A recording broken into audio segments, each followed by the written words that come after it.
Here is our set. On 7th April, World Health Day, the Health Department of Gautam Buddha Nagar Government Hospital sent two teams, P and Q, to two housing societies, Tata Steel and ATS, respectively, for a checkup of the citizens. Each team has to visit five houses from 1 to 5 and come back to the hospital with the findings. In general, it takes 5 minutes to complete the health checkup of a kid, 3 minutes for an old person and 1 minute for a young person. तो मेरे को 5 minute लगेंगे kid को check करने के लिए, 3 minute लगेंगे old person को चेक करने के लिए और 1 मिनट लगेगा यंग पर्सन को चेक करने के लिए. It is very important to check each and every person present in the house. It is known that the team Q took 2 hours and 32 minutes to cover the respective five houses. तो देखो मेरे को क्या दिया है कि भाई दो सोसाइटीज में दो टीमें जा रही हैं पी एंड क्यू. तो पी अपना टाटा स्टील में जा रही है और क्यू अपना एटीएस में जा रही है. उसके बाद वो वहां पे बच्चों को, बूढ़ों को और यंग लोगों को चेक कर रहे हैं. और फिर ये दिया है कि हर एक पर्सन को चेक करेंगे ही करेंगे, because it is very important to check each and every person. And उसके बाद मेरे को दिया है कि क्यू ने टोटल 2 hours and 32 minutes दिए हैं रिस्पेक्टिव अपने 5 हाउसेस को कवर करने के लिए. फिर उसके बाद मेरे को दिया है detail of team P visit S T. तो भाई ये पी का डेटा है. फिर कुछ कंडीशंस दी हैं. उसके बाद मेरे को दिया है details of team Q visit at ATS. फिर ये मेरे को क्यू के बारे में दिया है. दैट मीन्स कि मैं सेपरेट टेबल बना सकता हूँ. मैं क्यू के लिए अलग डेटा लिखूंगा, पी के लिए अलग डेटा लिखूंगा, उसके बाद सॉल्व करूंगा. क्वेश्चन चेक कर लेते हैं. What was the total time taken by Team P in Tata Steel to complete the health checkup of a kid in first house, old person in third house and young person in fifth house? इसका मतलब है ये solve हो जाएगा. Theta type question है तो answer आना चाहिए. Question two. If all the young person would not have been present or would not have been covered, how much combined time would have been saved by both the teams P and Q? How much time did it take for the team Q to cover their third house in ATS? So ये भी direct निकल आएगा. If each team ignored two houses that took the minimum amount of time, then the difference in time taken by the two teams P and Q in minute would be, ये भी directly निकल आएगा. How many young people did team Q check from the third and fourth house combined? ये theta type है तो directly निकलना चाहिए. For which of the following houses was the absolute difference between total time taken by Team P and Team Q to complete the health checkup of all the person in the house the largest? ये भी direct निकल आएगा. तो I think अगर एक बार मैं table form कर लेता हूं तो मैं सारे आंसर डायरेक्टली मार्क कर सकता हूँ. क्वेश्चन में प्रोसीड करते हैं. देखो मेरे को क्या दिया हुआ था, 5 हाउसेस हैं. मेरे को 5 मिनट लगते हैं किड को चेक करने के लिए, तो एक किड में मेरे को 5 मिनट देने का है. 3 मिनट लगते हैं ओल्ड पर्सन में, तो ओल्ड पर्सन में मेरे को 3 मिनट देने का है और यंग पर्सन में मिनट लगता है तो मेरे को इधर 1 मिनट देने का है. Same goes for Q. 5 minute for a kid, 3 minute for an old person and 1 minute for an young person. और उसके बाद मेरे को पता है कि भाई क्यू ने टोटल कितना टाइम स्पेंड किया है, 2 hours and 32 minutes. अब क्योंकि सारा कुछ मेरे को मिनट में दिया है, तो what I will be doing is कि मैं इसको कन्वर्ट कर लूंगा 2 into 60 + 32 में. That will give me 152 minutes. तो मेरे को ये समझ में आ जाएगा कि भाई जो टोटल टाइम भी इन्वेस्ट किया गया है क्यू में वो कितना है. That is actually 152 minutes. तो मेरे को सब ऐड करके कितना बनाने का है, 152 मिनट्स.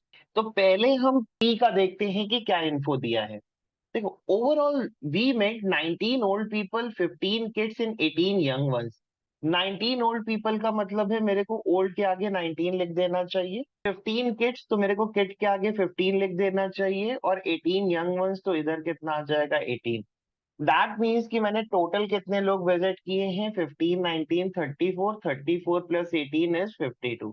टीम पी ने टोटल 52 लोगों को विजिट किया है. Accept first and fourth house, all the houses has had more young people than the old people.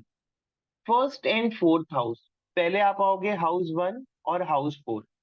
आपको बोला गया है एक्सेप्ट दीज टू हाउस, बाकी सारे हाउसेज में क्या है, यंग लोग ज्यादा हैं कंपेयर टू ओल्ड. इसका मतलब है हाउस 1 में मेरे को ओल्ड ज्यादा लेने का है, हाउस 4 में मेरे को ओल्ड ज्यादा लेने का है. हाउस 2 में मेरे को यंग ज्यादा लेने का है, हाउस 3 में मेरे को यंग ज्यादा लेने का, और हाउस 5 में मेरे को यंग ज्यादा लेने का है। The fourth house has a total of 11 members, और चौथे हाउस में कितने लोग हैं? 11, तो मेरे को इधर की भी काउंटिंग मिल गई 11। Also fourth and third house had the same number of kids. Third और फोर्थ हाउस में सेम किड है, तो आप किड में आओ, इधर एक्स लिखो और इधर भी एक्स लिख दो, बिकॉज ये दोनों इक्वल हैं थर्ड और फोर्थ में। नेक्स्ट पॉइंट पे चलते हैं। The first house has less than 13 members in the house. House 1 में लेस देन 13 है, दैट मीन्स ये जो भी नंबर होगा that should be less than और इक्वल टू 12। आप इसको 12 से ज्यादा ही नहीं ले सकते। लेस देन 13 का मतलब यू कैन नॉट टेक 13, तो जो भी वैल्यू आएगा वो 13 से छोटा आएगा। दैट मीन्स हाउस 1 का value should be less than और इक्वल टू 12।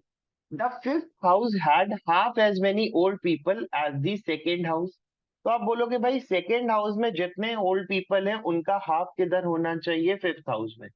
तो अगर मैं फिफ्थ हाउस में वाई लेट कर लूं, तो सेकेंड हाउस में कितने आ जाएंगे? 2y। बिकॉज 2y का हाफ कितना हो जाएगा? वाई। तो मेरे को फिफ्थ हाउस के और सेकेंड हाउस के ओल्ड पीपल मिल जाएंगे। Overall there were 12 members in the second house including one kid. Second house में टोटल भाई 12 लोग हैं, जिसमें से एक कौन है? किड। तो आप सीधा सीधा इधर लिख सकते हो 1। Every house had at least one kid, one old person and one young person. इसका मतलब है मैं किसी भी सेल में जीरो नहीं फिल कर सकता, बिकॉज मेरे को मिनिमम एक एक आदमी तो लेने का ही है। तो no cell, in no cell I can put a zero. आगे बढ़ते हैं। The first house had two kids same as fifth house. तो पहले हाउस में कितने बच्चे हैं? दो। और ये किसके बराबर है? फिफ्थ हाउस के। तो इसमें भी कितने हो जाएंगे? दो। The first, fifth and third house had 3 young people each. पहले घर में, तीसरे घर में और पांचवें घर में कितने यंग लोग हैं? 3।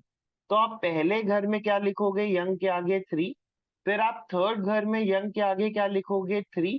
और फिर आप फिफ्थ घर में यंग के आगे क्या लिखने वाले हो? 3। इसके बाद मेरे को ये इनइक्वालिटीज का भी पता है कि भाई ये इनइक्वालिटीज है, because I can not take zero. तो मेरे को समझ में आया कि भाई अगर ओल्ड में मेरे को इधर कोई नंबर लेने का है तो that should be greater than 3। इधर वेरिएबल है तो आई हैव नो आइडिया। इधर 3 इज ग्रेटर देन ऊपर वाला नंबर, तो यहाँ पे दो ही नंबर पॉसिबल है, 1 और 2। इधर I have no idea. But y is less than 3, that means कि मैं y का वैल्यू 1 या 2 में से ही कुछ ले सकता हूँ। इसके अलावा मेरे पास कोई ऑप्शन ही नहीं है। तो I think I can solve p का टेबल, बिकॉज मेरे को हिट एंड ट्रायल करने का है, वैल्यूज मैच करने की है, and I am good to go. तो देखिए, सबसे पहले मैं किट के लिए ये x का वैल्यू कैलकुलेट करूंगा। मेरे को पता है 2 + 1 + 2 + x + x, तो ये वैल्यू हो जाएगा 2x + 5 इज इक्वल टू 15। इधर से आप बोलोगे 2x इज इक्वल टू 10, और x का वैल्यू कितना आ जाएगा? 5। तो यहां से मेरे को दो नंबर मिल गए, दैट इज 5 एंड 5। मेरे को पता है कि भाई ओल्ड का समेशन शुड बी 19, जो मेरे को क्लिक नहीं कर रहा है बिकॉज बहुत सारे ब्लैंक हैं। फिर मैंने देखा कि भाई ओल्ड में मैं y का वैल्यू 1 और 2 ले सकता हूँ। इधर से मैंने ओल्ड का हाउस 2 में क्या पुट करना शुरू किया? y का वैल्यू। अगर मैं y 1 रखता हूँ तो हाउस 2 में ओल्ड लोग हो जाएंगे 2, और अगर मैं y 2 रखता हूँ तो हाउस 2 में ओल्ड लोग हो जाएंगे 4। इधर से मैंने हाउस 2 के लिए दो कॉम्बिनेशन लेट कर लिए। मैंने मान लिया कि भाई किड, ओल्ड और यंग, इन सबको ऐड करके कितना आना चाहिए? 12। एक बार मैं कॉम्बिनेशन ले सकता हूँ 1 और 2 का, एक बार मैं कॉम्बिनेशन ले सकता हूँ 1 और 4। जब मैंने 1 और 2 लिया तो इधर यंग में आना चाहिए 9, और जब मैंने 1 और 4 लिया तो इधर यंग में आना चाहिए 7। तो आई हैव टू ऑप्शंस, तो मैं चेक करूंगा। इधर से अगर मैं यंग में 9 लेता हूं तो मेरे को समझ में आया 3 + 3 + 9 + 3 is 18, and this cell should be 0, which is not possible, because मैं किसी भी सेल में मैं जीरो लेट नहीं कर सकता, या किसी भी सेल का वैल्यू जीरो नहीं आ सकता। दैट मीन्स मेरा पहला वाला अजम्पशन गलत था। जब मैंने 2y का वैल्यू लिया था 2, दैट मीन्स मेरे को y का वैल्यू 1 नहीं लेने का है। तो इधर से मेरे को समझ में आया कि भाई y का वैल्यू जो सेटिस्फाई करेगा दैट विल बी 2। तो जैसे ही हम y का वैल्यू 2 रखेंगे, इधर वैल्यू आ जाएगा 4, और इसको रिप्लेस कर देंगे, और इधर कितना आ जाएगा? 7। जैसे ही ये वैल्यू 7 आया, मेरे को समझ में आया कि अब मैं ऐड करके 18 बना सकता हूँ। तो दिस वैल्यू भी विल बी 3 + 7 + 3 + 9 दैट इज 16। और 16 के बाद रिमेनिंग रह गया 2। अब आपको पता है 5 + 2 = 7, मेरे को 11 बनाना है, तो इधर वैल्यू कितना आ जाएगा, 4। इसके बाद मेरे को ये दोनों नंबर का लेट करके 19 बनाने का है। अब मेरे को पता है कि भाई अब कुछ भी लेट कर लो, ज्यादा फर्क नहीं आने वाला है, बिकॉज मेरे को जो भी नंबर मिलेगा मैं ऐड करके बना लूंगा। तो पहले मैं वो सेल फिल करने की कोशिश करूंगा जिसमें मेरे को एब्सोल्युटली पता है कि यही वैल्यू होने वाला है। तो अब आप ऐड करोगे, आप बोलोगे 2 2 4 + 3, ये वैल्यू हो जाएगा 7। इधर से आप ऐड करोगे, आप बोलोगे 5 3 8। या तो 9 पॉसिबल है या 10 पॉसिबल है, बिकॉज इन दोनों केसेस से क्या होगा, मेरे को ये वाले नंबर का आइडिया लग जाएगा। बिकॉज मेरे को हाउस वन में जो भी वैल्यू लेनी है वो लेस देन और इक्वल टू 12 लेनी है। Maximum you can go is 12 people. तो आप जो भी नंबर चेक करोगे उससे शायद आपको आंसर मिल जाए। तो इनको ऐड करते हैं। अब देखिए, इनको ऐड करूंगा तो मेरे को मिल जाएगा 12 + 9 + 11 + 7 + x = 52। इधर से ये वैल्यू हो जाएगा 12 + 9 = 21, 21 + 18 = 39। इधर से x का वैल्यू आ जाएगा 13। और 13 यहाँ पे लेना is not possible. That means कि आप यहाँ पे 9 लेट नहीं कर सकते। तो जैसे ही आप बोलोगे कि यहाँ पे 9 नहीं लेट कर सकते, आपको यहाँ पे 10 लेट करना पड़ेगा। जैसे ही आप 10 लेट करोगे, यहाँ से 1 रिमूव हो जाएगा और क्या नंबर आ जाएगा, 2। आई नो इनका समेशन कितना है, 19। तो आप बोलोगे 4 + 2 दैट इज 12। तो इधर क्या वैल्यू आना चाहिए, 7। जो टोटल हाउस वन के लोग हो जाएंगे that should be equal to 12। और इसी के साथ मेरे को पी का पूरा टेबल फॉर्म होता हुआ मिल जाएगा। तो देखिए, अब यहाँ से बेनिफिट क्या लेना चाहिए। यहाँ से आपको बेनिफिट ये लेना चाहिए कि भाई अगर मेरे को कोई भी क्वेश्चन इससे आंसर करने को मिल रहा है, तो I should answer that question. अगर मेरे को क्वेश्चन आंसर करने को नहीं मिल रहा है, देन मेरे को सोचना चाहिए कि भाई मेरे को क्या करने का आगे। ठीक है। इसीलिए पहले क्वेश्चन पढ़ने का बेनिफिट है। बिकॉज हम सेट कंप्लीटली सॉल्व कर रहे हैं, दैट मीन्स पहले हम पूरा सॉल्व करेंगे उसके बाद आंसर करेंगे। बट इन एग्जाम सिनेरियो अगर मैंने क्वेश्चन पहले पढ़े होते हैं, तो मेरे को आइडिया रहता है कि भाई मेरे को किस चीज के लिए सॉल्व करने का है, and I can answer them easily. तो अगर मेरे पास कम टाइम है और मेरे को लग रहा है कि मैं इतना टेबल सॉल्व करके एक दो क्वेश्चन आंसर कर सकता हूं, तो मेरे को करना चाहिए। मेरे को पूरा टेबल फिल करने का वेट नहीं करना चाहिए। टीम क्यू पे आते हैं। First and fifth house took the same amount of time. The problem is कि मेरे को टाइम के बारे में बोला गया। तो मेरे को समझ में आया कि भाई जो भी यहाँ पे होगा, मैं एक एक्स्ट्रा टाइम के लिए भी कॉलम बनाऊंगा। बिकॉज विदाउट यूजिंग टाइम मैं ये क्वेश्चन सॉल्व नहीं कर सकता। तो मेरे को यहाँ से समझ में आया कि जितना टाइम फर्स्ट हाउस में लगा होगा, तो मैं इसको टी लेट कर ले रहा हूँ। उतना ही टाइम किधर लगा होगा, फिफ्थ हाउस में। आगे बढ़ते हैं। The fourth house had the same number of members as the second house. इसका मतलब है जितने लोग सेकेंड हाउस में होंगे, उतने ही लोग कितने कौन से हाउस में होंगे, फोर्थ हाउस में। But needed 18 more minutes. इसका मतलब हो गया कि चौथे घर को हाउस टू से कितना टाइम ज्यादा चाहिए, 18 मिनट्स। तो अगर इन्होंने यहाँ पे टाइम वाई स्पेंड किया होगा, तो इधर जो टाइम लगेगा वो हो जाएगा y + 18। आगे बढ़ते हैं। The fifth house had 3 kids. पांचवे घर में बच्चे कितने हैं, आप बोलोगे 3। Their father had 5 young siblings and 2 old parents. यहाँ पे वो इनडायरेक्टली किस तरह से इन्फो देने की कोशिश कर रहे हैं, फैमिली मेंबर्स के through.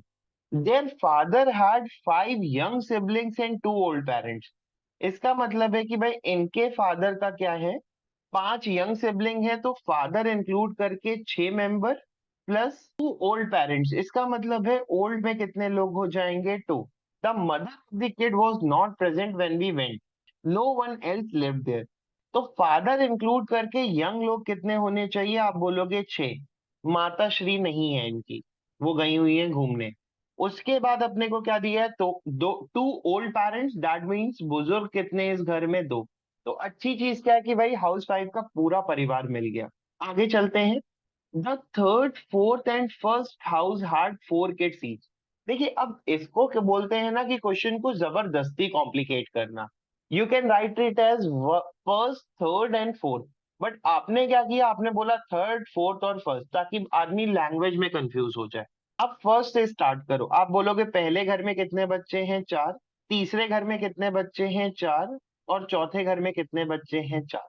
The second house had 15 members including 2 kids, 1 old person and 12 young ones। भाई सेकेंड हाउस हैड 15 मेंबर्स। भाई तुम पहले ही एक्स ना करवाते, ठीक है, आप पहले ही भाई मेंबर बता देते तो थोड़ा इजी रहता। The second house has 2 kids, तो आप बोलोगे 2 kids। उसके बाद आप बोलोगे 1 old person एंड फिर आप बोलोगे 12 young ones। ये हो गया। तो इधर से मैं इसको x रिमूव करके क्या कर सकता हूँ, x की जगह 15 लिख सकता हूँ। तो मैं दोनों x को रिप्लेस कर दूंगा और इसकी जगह क्या लिख दूंगा, 15। इधर आ जाएगा 15 मेंबर्स, इधर आ जाएगा 15 मेंबर्स। तो जो ये सेल है ये क्या बता रहा है, टोटल मेंबर्स। और नीचे वाला बताएगा time. The third and the fourth house had a total of young 8 people. अब देखिए तीसरा घर मिला के और पहला घर मिला के टोटल यंग पीपल कितने हैं, आप बोलोगे 8। तो अगर मैं इधर केलेट कर लूं तो फर्स्ट हाउस में कितने यंग पीपल हो जाएंगे, 8 - k, बिकॉज इनका समेशन 8 है। The third house had 2 old people। तीसरे घर में कितने ओल्ड पीपल हैं, आप बोल दोगे 2। इसके बाद मेरे को कोई डेटा नहीं दिया। अब आप देखो, आप इस क्वेश्चन को अभी भी सॉल्व कर सकते हो, बिकॉज मैं कुछ वैल्यूज का टाइम निकाल सकता हूँ एंड उसके बाद हिट एंड ट्राई करके कैलकुलेट कर सकता हूँ। ओके, तो पहले मैं वो चीजें फाइंड करूंगा जो मेरे लिए बहुत इजी हैं, जैसे टोटल वैल्यूज निकालना, टोटल टाइम्स निकालना जो दिए हुए। तो पहले देखते हैं कि टोटल किड्स कितने, आप बोलोगे 4, 2, 6, 10, 14 और 17। टोटल 17 किड्स हैं। तो 17 किड्स ने टोटल टाइम कितना स्पेंड किया होगा चेकिंग में, आप बोलोगे 17 × 5, दैट इज 85। तो मेरे को 85 मिनट्स इधर मिल गया। फिर मैं बोलूंगा कि भाई ओल्ड के बारे में मेरे को बहुत आइडिया नहीं है, फिर मैं बोलूंगा यंग के बारे में भी मेरे को बहुत आइडिया नहीं है। फिर मैं चीजें मैच करने की कोशिश करूंगा। मैंने देखा कि H1 में टोटल घर वाले लोग नहीं निकल रहे, लेकिन H2 में टोटल लोग निकल रहे हैं। इसका मतलब है मैं ये y का वैल्यू फाइंड कर सकता हूँ जो ये टाइम निकालना है। बोलोगे इसको कैसे कैलकुलेट करोगे, तो मैं बोलूंगा 2 × 5 फॉर किड्स, 3 × 1 फॉर ओल्ड और 1 × 12 फॉर यंग। तो ये टोटल कितना आ जाएगा, अब बोलोगे 10 + 3 + 12 हो जाएगा 25। तो ये जो 25 वैल्यू आने वाला है ये हो जाएगा y का। तो आप इधर से y को रिप्लेस करके क्या लिख सकते हो, 25। और जब आप इधर 25 लिखोगे तो y + 18 की जगह आप क्या लिख सकते हो, रिप्लेस करके 43। तो ये दोनों वैल्यूज मिल जाएंगी। इसके बाद मैं क्या करूंगा, मैं ओल्ड और यंग का वैल्यू निकालने की कोशिश करूंगा, because I think I can solve that. इसके बाद हम क्या करेंगे, हम उस नेक्स्ट वैल्यू पे प्रोसीड करेंगे जो हम कंप्लीटली सॉल्व कर सकते हैं, जैसे H5। H5 में टोटल कितने लोग हैं, आप बोलोगे 3 + 2 + 6, टोटल हो गए 11 लोग। अब इन 11 का मैं टोटल टाइम कैलकुलेट कर सकता हूँ, तो मेरे को टी का वैल्यू मिल रहा है। तो ये कितना हो जाएगा, आप सेम कैलकुलेशन फिर से करोगे, 3 × 5 for kids, 3 × 2 for old and 6 × 1 for young. इसको ऐड करोगे तो आप बोलोगे 15 + 12 शुड बी इक्वल टू 27।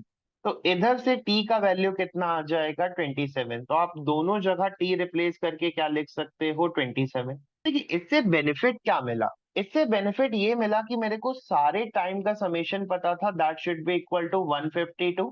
मेरे को 4 वैल्यूज मिल गई, जो मिसिंग वैल्यू है मैं वो फाइंड कर सकता हूँ।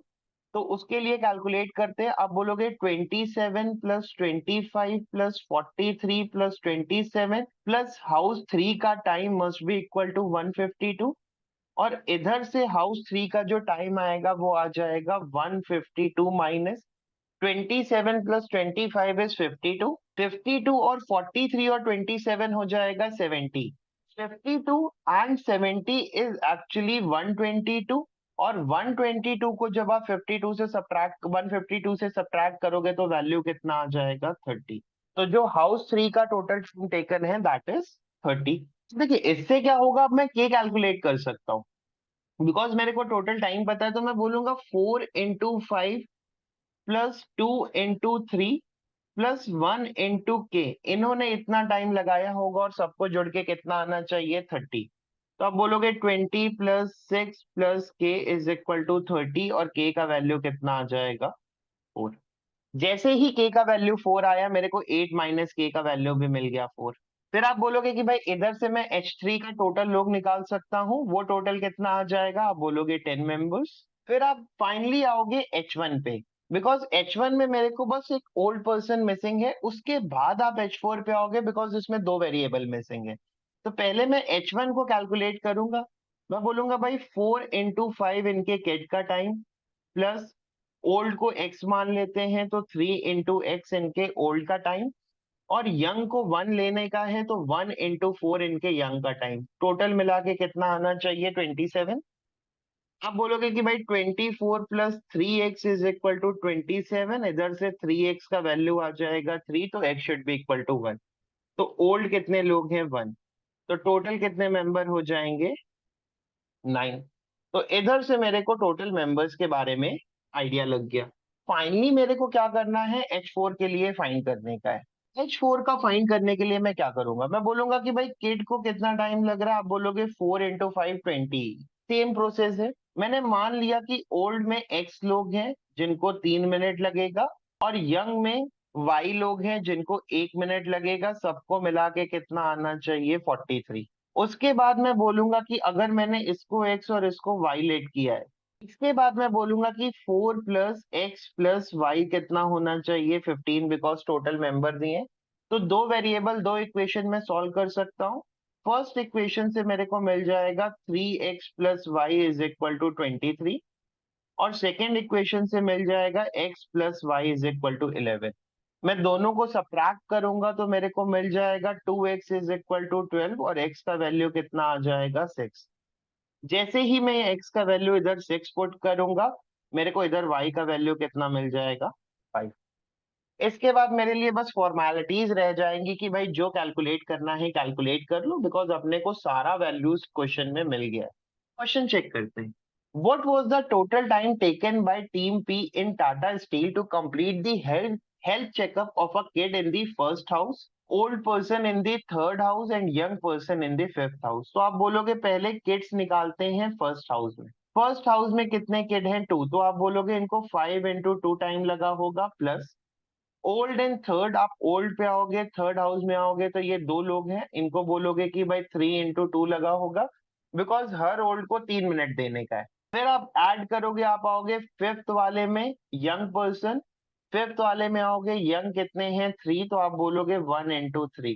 तो ये वैल्यू कितना हो जाएगा, 10 + 6 + 3, दैट इज 19 मिनट। तो answer for question number 1 should be 19 minutes. Next question देखते हैं। If all the young people would have not been present और would not have been covered, how much combined time would have been saved by both the team P and Q?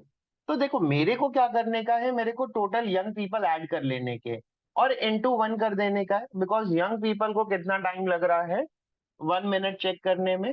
तो check करते हैं भाई। देखो P का तो मैंने calculate कर लिया था 18, मेरे को क्यू का कैलकुलेट करने का है। क्यू का कैलकुलेट करते हैं, कितना आ जाएगा, आप बोलोगे 4 + 12 16, 16 + 4 20, 20 + 11 दैट इज 31। तो आप बोलोगे 31 इधर, 18 इधर, तो my answer should be option 3, 49। तो 49 मिनट सेव हो जाएगा, जो कि मैंने इनको चेक करने में लगाया है। Next one, how much time did it take for the team Q covered their third house in ATS? मेरे को टीम Q का थर्ड हाउस का बताने का है। तो ये मेरा टीम Q ये रहा। थर्ड हाउस में कितना टाइम लग रहा है, 30 मिनट। तो मेरे को आंसर सीधा कितना मिल जाएगा, option 1, that is 30 minute. Because ये कैलकुलेट कर लिया था पहले ही, तो मेरे को ज्यादा टाइम इन्वेस्ट नहीं करने का है।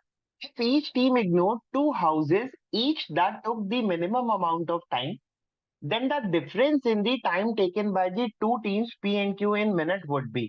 तो पहले तो मेरे को वो दो घर हटाने हैं जिनमें इन्होंने कम से कम टाइम लिया है। तो देखो Q के लिए इजी है। Q के लिए मैं एक ये 25 वाला हटा दूंगा और एक ये 27 वाला हटा दूंगा, बिकॉज कोई भी 27 हटाओ फर्क नहीं पड़ रहा है। तो ये समीशन कितना आ जाएगा, आप बोलोगे कि भाई 152 में से 52 सब्ट्रैक्ट करूंगा, तो जो मेरे को क्यू का टाइम लेना है that is 100। But the problem is मेरे को पी के लिए अभी कैलकुलेट करना है, तो जो मेन क्वेश्चन का कैलकुलेशन है वो सिर्फ पी के लिए। तो आप पी के सारे हाउसेस का कैलकुलेशन करोगे। आप बोलोगे कि भाई हाउस वन में कितना हो जाएगा, आप बोलोगे 2 किड हैं 5 मिनट, दैट इज 2 into 5। तो मैं हाउस वन का जब कैलकुलेशन करूंगा तो that is 2 into 5 will be equal to 10, plus 7 into 3 is 21, plus 3 into 1 is 3। तो आप बोलोगे 30, 30 + 4 34। तो इधर इसको टाइम लगा है 34।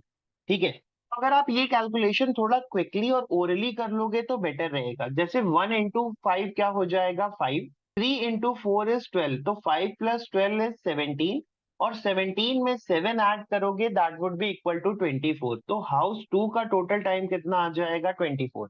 हाउस थ्री के लिए कैलकुलेट करो तो 5 5 × 25, 25 + 6 इज 31, और 31 + 3 इज 34। तो आप इसको निकाल लोगे। नेक्स्ट आप बोलोगे 5 5 × 25, 4 3 × 12, तो 25 + 12 इज 37, और 37 + 2 इज 39। फिर आप अगले पे आओगे, आप बोलोगे 5 2 × 10, 3 2 × 6 16 हो गया, और 3 into 1 3। इधर कितना टाइम लग रहा है 19। तो मेरे को 19 वाला नहीं लेने का और 24 वाला नहीं लेने का है। अब आप बोलोगे 34 + 34 68, 68 + 30 इज 98, और 98 + 9 इज 107। इसका मतलब है पी को टोटल टाइम कितना लगा होगा 107। तो जब आप पी और क्यू का डिफरेंस देखोगे तो आप बोलोगे 107 - 100, तो माई आंसर शुड बी 7। तो इस क्वेश्चन का आंसर कितना हो जाएगा option two, that is 7। How many young people did team Q check from third and four house combined. अब देखिए ये डायरेक्ट है, मेरे को सिर्फ ये बताने का है कि भाई हाउस थ्री और हाउस फोर में कितने यंग पीपल है। तो इधर से बोलोगे 4 और इधर से बोलोगे 5, तो दोनों का समेशन कितना हो जाएगा 9। तो answer for this question should be 5। तो answer for this question should be 9। तो 9 आंसर आ जाएगा। Last one, for which of the following houses was the absolute difference between the total time taken by team P and team Q to complete the health checkup of all the person in the house is largest। मेरे को ये बताने का है कि भाई इन दोनों में से एब्सोल्यूट डिफरेंस किसका ज्यादा है। तो पहले आप हाउस वन को देखो, आप बोलोगे कि भाई हाउस वन में पी ने कितना टाइम लिया है 34, और क्यू ने कितना लिया है 27, तो जो ये डिफरेंस आएगा दैट इज 7। फिर आप थर्ड हाउस पे आओगे, थर्ड हाउस में पी ने टाइम लिया है 34 और क्यू ने लिया है 30। तो 34 - 30 इज 4, तो at least this is not my answer. House four पे आते हैं, इधर पी ने लिया है 39, इधर क्यू ने लिया है 43। तो 43 - 39 इज 4, तो again this is not my answer. Fifth house पे आते हैं, आप बोलोगे 19 और 27, तो 27 - 19 इज 8, और 8 इज ग्रेटर दैन 7। तो इसका मतलब है ऑप्शन 4 क्या हो जाएगा आंसर, बिकॉज इसमें एब्सोल्यूट डिफरेंस क्या है मैक्सिमम। तो ऑप्शन 1 आंसर नहीं होगा। होपफुली आपको ये सेट क्लियर हो गया होगा। स्टिल अगर आपको कोई डाउट है तो आप अपना डाउट कमेंट सेक्शन में पूछ सकते हो। Thanks for watching the video. Bye bye.